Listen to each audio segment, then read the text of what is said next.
Now we're going to look at the bits which go on the arm, the motor and ESC, also smoothing capacitor. This is rated at 470 microfarads and at 35 volts. The voltage is important. I'm going to use 4 S cells which sit around about 15 odd volts. A capacitor loses its capability to hold its rated values at below twice its voltage, so that's why I've chosen a 35 volts. If I was running on 4S, I'd have to use a 50 volt.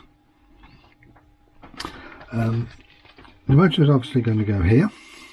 I'm going to put my ESC here, so we will be cutting the motor wires pretty short, and I'm going to put the capacitor actually on the board with these wires. If you look back at some other images early in this post, Neil posted up an image of his 7-inch quad, and he's done exactly the same.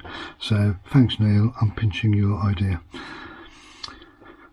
Right, so let's see where we're going to go. The motor wires are very short. I'm going to chop these off here. I'll measure all these dimensions and put them in the text afterwards.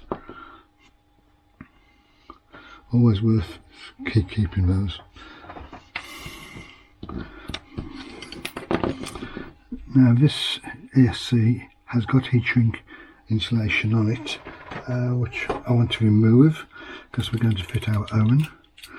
So, avoiding the top and bottom board because I don't want to catch any of the components, I'm going to very carefully slice down the edge, just enough to go through the heat shrink.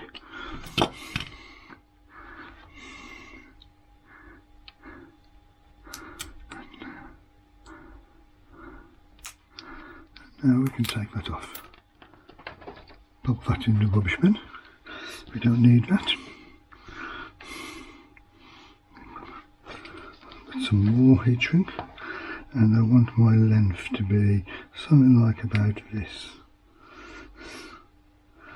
I don't want to cover into that cap, I want to hold it still. I'm going to go there.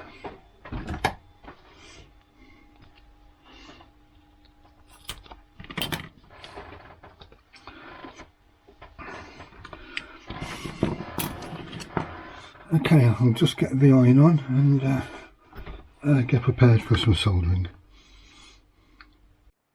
Right, here we are with the ESC.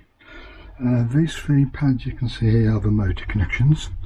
It doesn't matter which wires you put on which pads. If the motor goes the wrong way, you can reverse 2 wires and that reverses the direction of the motor, but it's easier and neater to keep the wires fitted in parallel, and you can change the direction in the software. What I'm going to do now is just prepare this end. I'm going to tin these gold pads.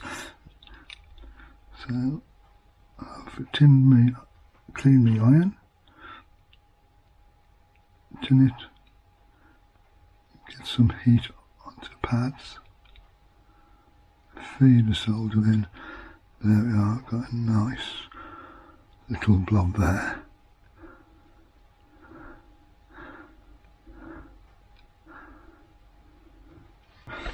I want to take the red and black supply wire off because I'm going to have a capacitor on the top, the wires underneath, and the capacitor will sit in the gap between the wires.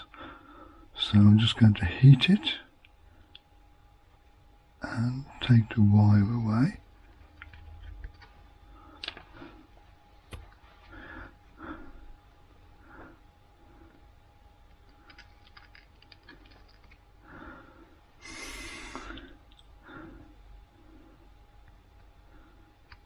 Smooth that.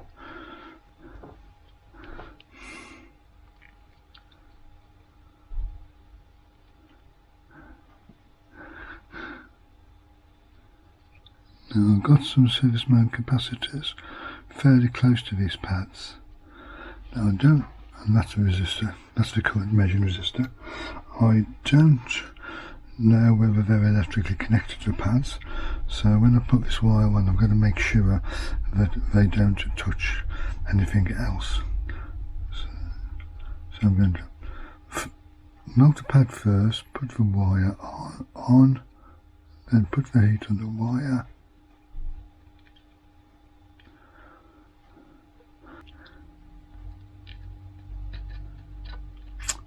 My hands are much steadier when nobody's watching me.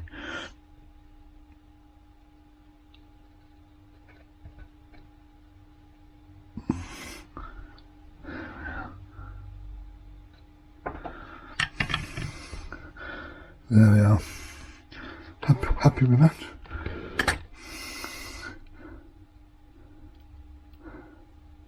Yep, that's good. This here is a bit bulbous, it's a little bit grey. I want to get rid of it. I'm going to use this soldering braid. And what happens is, there's a bead on it. I knew that would happen. Because the heat's obviously carried on down and unsoldered the bottom, but we can come back to that. Still the capacitor on. Where's it gone? Yes. Capacitors. You can see this. This has got loads of minus symbols on, so that's the negative. And if you also notice, you see the length of the wires. One's longer than the other. The long one is always the positive. So this is the positive, and that's where the red wire was before it dropped off. So it's going to go on like this. Suitable length, I'm going to do something like that. I'm just going to tin the ends so we get a nice quick joint.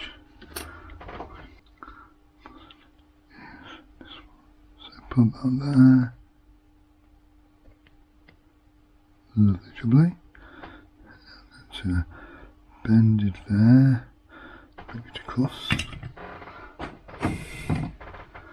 With me pliers. Bring the other one across. Stick it on there.